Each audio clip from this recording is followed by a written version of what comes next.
একটি অপতথ্য বা তথ্যের বিকৃতি পুরো দেশকে অস্থির করে ফেলতে পারে, বিভেদ তৈরি করতে পারে মানুষে মানুষে।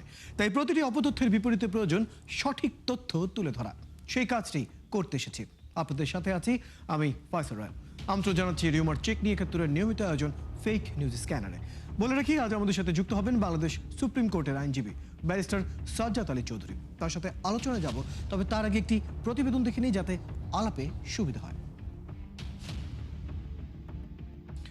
৪৭তম বিসিএসে পুলিশ ও প্রশাসন ক্যাডারে সংখ্যালঘু সম্প্রদায় থেকে কেউ সুপারিশপ্রাপ্ত হয়নি, এমন একটি দাবি ছড়িয়ে পড়তেই সামাজিক মাধ্যমে শুরু হয় তীব্র বিতর্ক। কিন্তু অনুসন্ধানে সংখ্যালঘু সম্প্রদায়ের একাধিক প্রার্থীর সুপারিশপ্রাপ্ত হওয়ার তথ্য পাওয়া যাওয়ায় দাবিটির কোনো ভিত্তি নেই।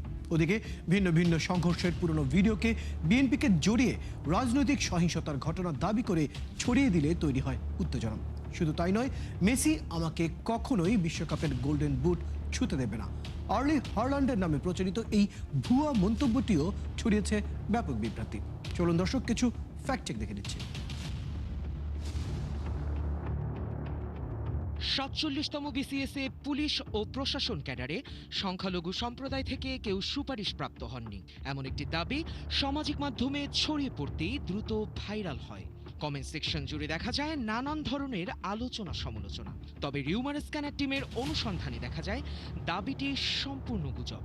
মূলত ৪৭তম বিসিএসে পুলিশ ও প্রশাসন ক্যাডার সহ বিভিন্ন গুরুত্বপূর্ণ ক্যাডারে সংখ্যালঘু সম্প্রদায়ের একাধিক প্রার্থী সুপারিশপ্রাপ্ত হয়েছেন এবং তাদের পরিচয় ও অভিনন্দন জানিয়ে সামাজিক মাধ্যমেও অসংখ্য পোস্ট প্রকাশিত হয়েছে। কোনো নির্ভরযোগ্য তথ্য প্রমাণ ছাড়াই দাবিটি ছড়ানো হয়েছে। ওদিকে চট্টগ্রামে সিএনজি চালিত অটোরিকশা থেকে চাঁদা না পেয়ে স্থানীয় এক বিএনপি নেতা তাদের গাড়ি ভাঙচুর করেছেন, এমন দাবি সামাজিক মাধ্যমে ছড়িয়ে পড়তেই শুরু হয় তীব্র উত্তেজনা। অনুসন্ধানে দেখা যায় দাবিটি সম্পূর্ণ মিথ্যা। ভাইরাল ভিডিওটি সাম্প্রতিক নয়, এটি ফেব্রুয়ারি মাসে নরসিংদীর শিবপুরে ঘটে যাওয়া একটি ঘটনার, যেখানে সিএনজি থেকে নামিয়ে দেওয়ায় ক্ষুব্ধ হয়ে এক যাত্রী গাড়িটি ভাঙচুর করেন। স্থানীয় একাধিক সূত্র ও সে সময়ের প্রকাশিত ভিডিও থেকেও একই তথ্য নিশ্চিত হওয়া গেল। আবার বিএনপি নেতা টোল না দেওয়ায় প্রাইভেট কার চালককে নির্মমভাবে মারধর করেছে, এমন দাবিতে সামাজিক মাধ্যমে একটি ভিডিও বিভ্রান্তি ছড়ালেও দাবিটি সম্পূর্ণ বানোয়াট। মূলত ঘটনাটি রাজনৈতিক নয়, বরং খুলনার ময়লাপোতা এলাকার ইকবালনগর মোড়ে জমি সংক্রান্ত বিরোধের জেরে দুই পক্ষের সংঘর্ষের একটি ভিডিও।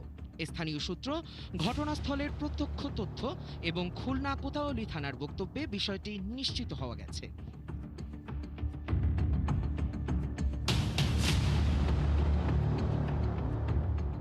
গুজব এখানেই শেষ নয়, আরও আছে। মেসি আমাকে কখনোই বিশ্বকাপের গোল্ডেন বুট ছুঁতে দেবে না, লিওনেল মেসিকে নিয়ে আর্লিং হাল্যান্ডের এমন একটি মন্তব্যের দাবিতে একটি স্ক্রিনশট গণমাধ্যম ও সামাজিক মাধ্যমে ছড়িয়ে পড়ে। কিন্তু যাচাই করে দেখা যায় হাল্যান্ড এমন কোনো মন্তব্যই করেননি। তার স্ন্যাপচ্যাটের পুরনো সো হ্যাপি স্টোরির স্ক্রিনশট সম্পাদনা করে ভুয়া এই বার্তা যুক্ত করা হয়েছে। প্রথমে এক্সে ভুয়া স্ক্রিনশটটি প্রচারিত হয়, পরে সেটির ভিত্তিতেই কয়েকটি গণমাধ্যম সংবাদ প্রকাশ করে। দর্শক, আজকের অপতথ্যগুলো যাচাই করতে গিয়ে দেখা গেল সামাজিক মাধ্যমে জাতীয় ও আন্তর্জাতিক উভয় ইস্যুকে কেন্দ্র করে ধারাবাহিকভাবে প্রচার করা হচ্ছে নানা গুজব। যথারীতি ভিউ বাড়ানোর অপচেষ্টায় ছড়ানো হচ্ছে অধিকাংশ গুজব। নানান অভিনব কৌশলে ছড়ানো এসব গুজবের ফাঁদে না পড়তে সচেতন থাকার পরামর্শ বিশ্লেষকদের। সায়ক দাস, ৭১। দর্শক, আমরা প্রতিবেদনটা দেখলাম। ইতিমধ্যেই জানিয়েছি আমাদের সাথে যুক্ত আছেন বাংলাদেশ সুপ্রিম কোর্টের আইনজীবী ব্যারিস্টার সাজ্জাদ আলী চৌধুরী। যুক্ত আছি তার সাথে। ব্যারিস্টার সাজ্জাদ আলী চৌধুরী, আপনাকে স্বাগত জানাচ্ছি আজকের আমাদের এই আয়োজনে। প্রথমে যে প্রশ্নটি আসলে রাখতে চাচ্ছি, অপতথ্য এবং ভুল তথ্য একই সাথে ডিপফেক সম্পৃক্ত নানা ধরনের ভিডিও নানা সময়ে আমরা অনলাইনের মধ্যে দেখি। ডিপফেক এবং ব্যক্তিগত অভিজ্ঞতা, সাম্প্রতিক আমরা নিজেদের চেহারা এবং কণ্ঠস্বর ব্যবহার করে যে ডিপফেক ভিডিওগুলো ছড়াচ্ছে সর্বোচ্চ কর্মকর্তাদের নিয়ে, এমন নিখুঁত ডিজিটাল জালিয়াতি আসলে ঠেকানোর জন্য সাইবার ইউনিট কতটুকু প্রস্তুত? ধন্যবাদ। আসলে আহ, আমরা যদি আন্তর্জাতিক বিভিন্ন সংস্থার ইনফরমেশন বা ডেফিনেশনগুলো দেখি এই মানে ডিসইনফরমেশন এবং মিসইনফরমেশন নিয়ে, তাহলে কিন্তু এরা এই জিনিসগুলোকে তিন ভাগে ভাগ করে। একটা হচ্ছে ডিসইনফরমেশন, একটা হচ্ছে মিস ইনফরমেশন, একটা হচ্ছে মেল ইনফরমেশন। যেমন ডিসইনফরমেশনটা হচ্ছে কেউ মানে যদি ভুল করে একটা তথ্য শেয়ার করে, মানে সে ইনোসেন্টলি শেয়ার করলো। আর মিস ইনফরমেশনটা হচ্ছে সে জেনে শুনে ইন্টেনশনালি শেয়ার করলো। আর মেল ইনফরমেশনটা হচ্ছে সত্য, কিন্তু এটা এমনভাবে প্রেজেন্ট করা হচ্ছে যেন কাউকে ইন্টেনশনালি ক্ষতি করার জন্য। এখন আপনি একটু আগে অনেকগুলো নিউজের দেখলাম, মানে ফেক নিউজের কথা বললেন। এখন জিনিসগুলো দেখেন, আমাদের কিন্তু এটা একটা বড় ধরনের ফেনোমেনা হয়ে গেছে আমাদের সমাজে। আপনি দেখেন, আমি একটা পরিসংখ্যান একটু আগে দেখলাম বিভিন্ন রিউমার স্ক্যানারের প্ল্যাটফর্ম থেকে। লাস্ট জানুয়ারি থেকে জুন মাসে প্রায় 2000-এর মতো এরকম ফেক নিউজ বিভিন্নভাবে ছড়িয়েছে। তার মধ্যে দেখেন রাজনৈতিক ফেক নিউজগুলো হচ্ছে প্রায় বাংলাদেশের প্রেক্ষাপটে 364টি, নির্বাচন নিয়ে হচ্ছে প্রায় 66টি, সংখ্যালঘু ইস্যু নিয়ে 106টি, সশস্ত্র বাহিনী নিয়ে 114টি, এবং এআই দিয়ে নির্মিত যেমন ডিপ ফেক বলেন, বিভিন্নভাবে বলেন, সেটা হচ্ছে প্রায় 123টি মতো। এবং এই জিনিসগুলো দেখেন, আমরা যদি প্ল্যাটফর্ম ভিত্তিক পরিসংখ্যানগুলো দেখি, তাহলে দেখা যায় কি ফেসবুকে 346টি, ইনস্টাগ্রামে 107টি, টিকটকে 61টি, ইউটিউবে 39টি, এক্স বা টুইটারে 23টি এবং থ্রেডে 17টি। এবং এই দেখেন, এটা কিন্তু একটা এত ফেনোমেনার মতো ছড়িয়ে গেছে যে আমাদের যে যারা এটা প্রতিরোধ করবে তারা আসলে প্রস্তুতিটা আসলে কতটুকু আছে সেটা একটা চিন্তার বিষয়। এবং প্রস্তুত হলো এই প্ল্যাটফর্মটা, ফেক নিউজের প্ল্যাটফর্মটা এমনভাবে ডেভেলপ করছে, প্রতিনিয়ত ডেভেলপ করছে। আসলে যারা এটা প্রতিরোধ করবে তারা তাদেরকে সেভাবে ডেভেলপ করতে পারছে কিনা, এটাও একটা চিন্তার বিষয়। যেমন দেখেন আপনি যে অপতথ্যগুলো, এগুলো কিন্তু প্রায় সমসাময়িক এবং প্রাসঙ্গিক বিষয় নিয়ে, এবং এগুলো এমনভাবে করা হয় যেমন আপনি দেখেন বিদ্যমান সামাজিক, রাজনৈতিক এবং অর্থনৈতিক অবস্থাগুলোকে টার্গেট করে করা হয়, যার কারণে মানুষ বিশ্বাস করতে বাধ্য হয়। যেমন দেখেন, আপনি একটু আগে দেখলেন সংখ্যালঘুদের একটা বিগ অংশ বাদ পড়েছে বিসিএস থেকে বা রিকমেন্ডেশন হওয়া থেকে। দেখেন, এটা কিন্তু এমন একটা সময় ডিসকাস করা হচ্ছে যখন বাংলাদেশ এবং ভারতে সংখ্যালঘু ইস্যুটা নিয়ে খুব বেশি ডিসকাস হচ্ছে, এবং মানুষ কিন্তু এটা বিশ্বাস করতেছে। এবং দেখেন, বিএনপির যে ইস্যুটা আপনি বললেন, চাঁদা চাইতেছে অথবা বিএনপির একজন নেতা মারতেছে, দেখেন এটাও কিন্তু সামাজিক প্রেক্ষাপটে কিন্তু মানুষ বিশ্বাস করতেছে। কারণ লাস্ট ফিউ ডেজ বা ফিউ মান্থের ইনসিডেন্টগুলো মানুষকে বিশ্বাস করতে বাধ্য হচ্ছে।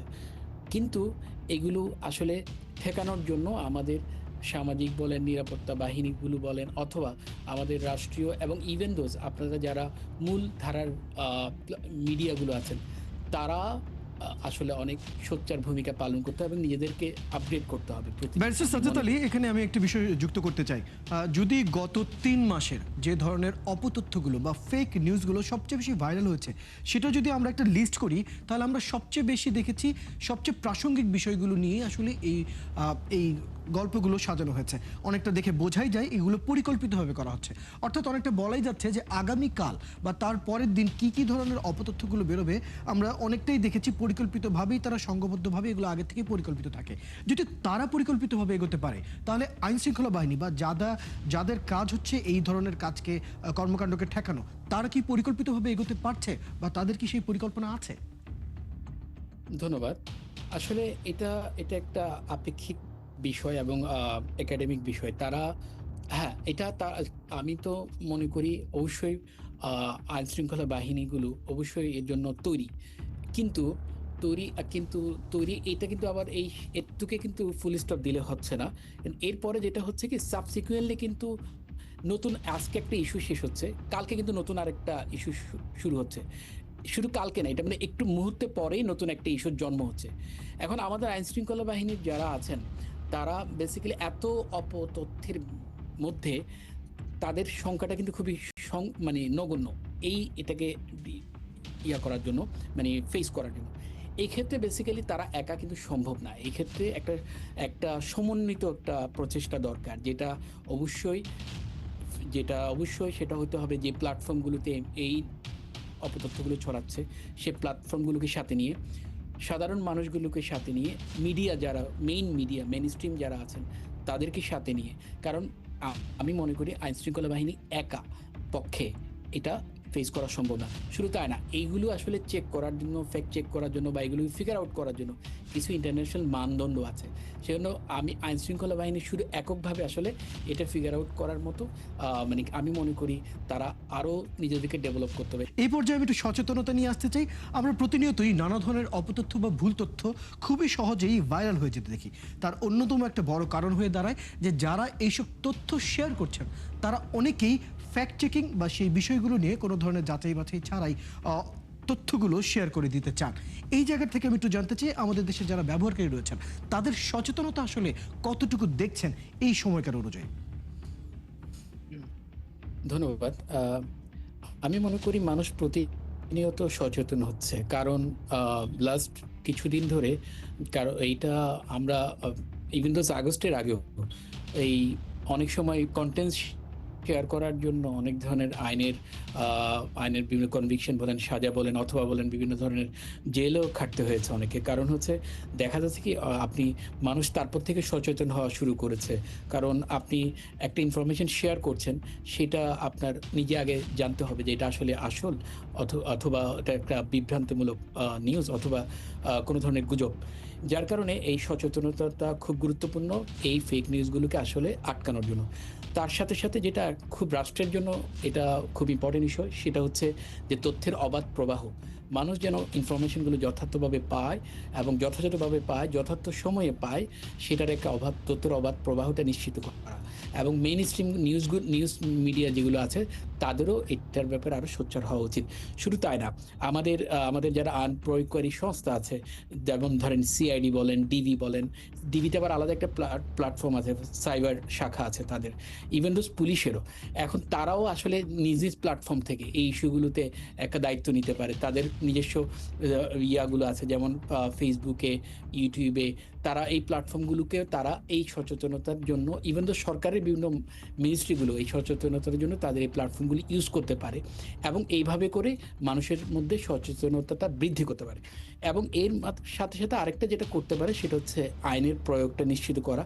কারণ যে ব্যক্তি এইটা ছড়াচ্ছে, ফিগার আউট করে যে কে প্রথম ইনফরমেশনটা ডিসইনফরমেশন আর মিস ইনফরমেশনটা ছড়াচ্ছে, তাকে ফিগার আউট করে আইনের আওতায় আনা এবং আইনের আওতায় এনে তার সাজাটুকু নিশ্চিত করা। কারণ এটা যদি আপনি একবার নিশ্চিত করা শুরু করতে পারেন, তাহলে কিন্তু মানুষ আরও বেশি সতর্ক হবে এবং মানুষ নিজ দায়িত্বে আসলে একটা ইনফরমেশন শেয়ার করবে অথবা পোস্ট করবে। কারণ এইটা যখন আপনি মানুষকে সজাগ করতে পারবেন, আমি মনে করি এই জিনিসটা অনেক সহজ হয়ে যাবে সংস্থাগুলো এবং রাষ্ট্রের জন্য এবং মানুষের জন্য। ব্যারিস্টার সাজ্জাদ আলী চৌধুরী, এর মাঝে আমি একটা বিষয় যুক্ত করতে চাই, সেটা হচ্ছে সাম্প্রতিক সময়ে আমাদের সবারই মুঠোফোনে খুবই ক্ষমতাবান বা সক্ষমতাযুক্ত আমরা কিন্তু এআই প্রযুক্তি পাই, অর্থাৎ জেমিনি গুগলের একটি প্রোডাক্ট, সেটি কিন্তু সকলেই আমাদের ফোনে প্রি ইনস্টলড আমরা এখন পেয়ে থাকি। কিন্তু এই জেমিনি দিয়েই কিন্তু অনেকগুলো অপতথ্যের একটি মূলত বেসিক একটি ধারণা পাওয়া যায়। অর্থাৎ কোথাও যদি আমি কোনো তথ্য দেখি সেটি সত্য না মিথ্যা, সেই জেমিনির সাহায্যেও কিন্তু, এরকম এআই প্রযুক্তির সাহায্যেও কিন্তু আমি করতে পারি, যদিও এটা অনেকেই এখনও আমাদের এখানে জানে না। এই দায়টা আসলে কার? ধন্যবাদ। এই ক্ষেত্রে দায় ব্যক্তির এবং প্ল্যাটফর্মগুলো। যেমন ধরেন আপনি জেমিনি বলেন, চ্যাটজিপিটি বলেন, এদের কাছ থেকে যখন কোনো একটা ইনফরমেশন বা পোস্টার কোনো একটা আপনি জেনারেট করছেন, তখন আপনি লিঙ্কডইনে যখন এই ইনফরমেশনটা যখন আপনি পোস্ট করছেন, সেখানে কিন্তু অটো চলে আসে যে এটা কিন্তু এআই জেনারেটেড। এবং এটা কিন্তু আপনি ফেসবুকে দেখবেন না, ইনস্টাগ্রামে দেখবেন না, বা শর্টে দেখবেন না, এই প্ল্যাটফর্মগুলোতে দেখবেন না। আমি মনে করি এই ক্ষেত্রে সরকারের উচিত যে এই প্ল্যাটফর্মগুলো বলা যে তারা যেন এই এআই জেনারেটেড কোনো কন্টেন্ট যখন পোস্ট হয়, সেখানে নিচেই যেন ইনফরমেশনটা দিয়ে দেয় যে এটা এআই জেনারেটেড, যেটা লিঙ্কডইন করছে এবং সেটা খুব সফলতার সাথে করছে। তাহলে মোটা দাগে আমরা তো বলতেই পারি আইন শৃঙ্খলা বাহিনীকেও যেমন প্রযুক্তিগতভাবে এগিয়ে আসতে হবে, সাধারণ মানুষকেও সচেতন হতে হবে, এবং একই সাথে সরকারি বেসরকারি যে সংস্থাগুলো রয়েছে যারা ফ্যাক্ট চেকিং বা সাইবার নিরাপত্তার সাথে জড়িত, তাদেরকেও মানুষকে জানানোর ব্যাপারে প্রয়োজনীয়তা রয়েছে, যাতে করে তারা নিজেরাও কিভাবে সচেতন হবে সেই পদ্ধতি জানতে পারে। ব্যারিস্টার সাজ্জাদ আলী, বিষয়গুলো নিয়ে আমরা অনেকটা আলাপ করলাম, আরেকটু সময় পেলে হয়তো ভালো হতো, কিন্তু আজ সময় স্বল্পতার কারণে এখানে শেষ করতে হচ্ছে। ধন্যবাদ সময়টুকু দেওয়ার জন্য। দর্শক, এতক্ষণ আমাদের সাথে আলোচনায় ছিলেন বাংলাদেশ সুপ্রিম কোর্টের আইনজীবী ব্যারিস্টার সাজ্জাদ আলী চৌধুরী।